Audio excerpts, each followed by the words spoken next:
Le voilà investi Premier ministre. Renouant avec la tradition, le conservateur Kyriakos Mitsotakis, élu avec près de 40% des voix, a prêté serment sur la Bible en présence de sa famille et du président grec lors d'une cérémonie dirigée par le primat de l'Église orthodoxe. L'Église et l'État ne sont pas séparés en Grèce. Et puis, il a signé de ses deux initiales, K et M, comme son père Constantin, Premier ministre avant lui, au début des années 90. Un père, une sœur, un neveu en politique, Mitsotakis est le dernier à accéder au pouvoir de cette famille influente et il doit maintenant se faire un prénom.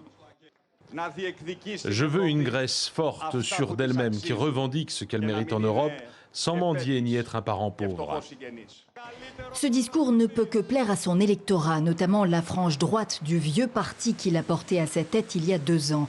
La nouvelle démocratie, de retour aux affaires, a engrangé le bénéfice d'années d'austérité imposées par les créanciers de la Grèce pour lui éviter la banqueroute. Les Grecs ont sanctionné Tsipras parce qu'ils attendaient plus. On ne leur a pas dit la vérité et ils ont réagi.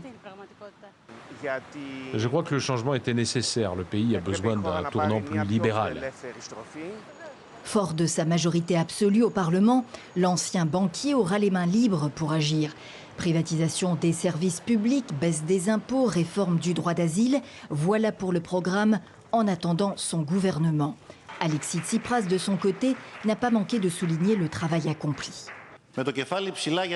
Nous passons le relais la tête haute parce que nous savons que la Grèce d'aujourd'hui n'a rien à voir avec celle que nous avons trouvée à notre arrivée. Passation de pouvoir à la mi-journée. Mais s'il est usé, Tsipras ne part pas en vaincu. Syriza, son parti, est la deuxième force politique nationale et il a promis de jouer un rôle actif dans l'opposition.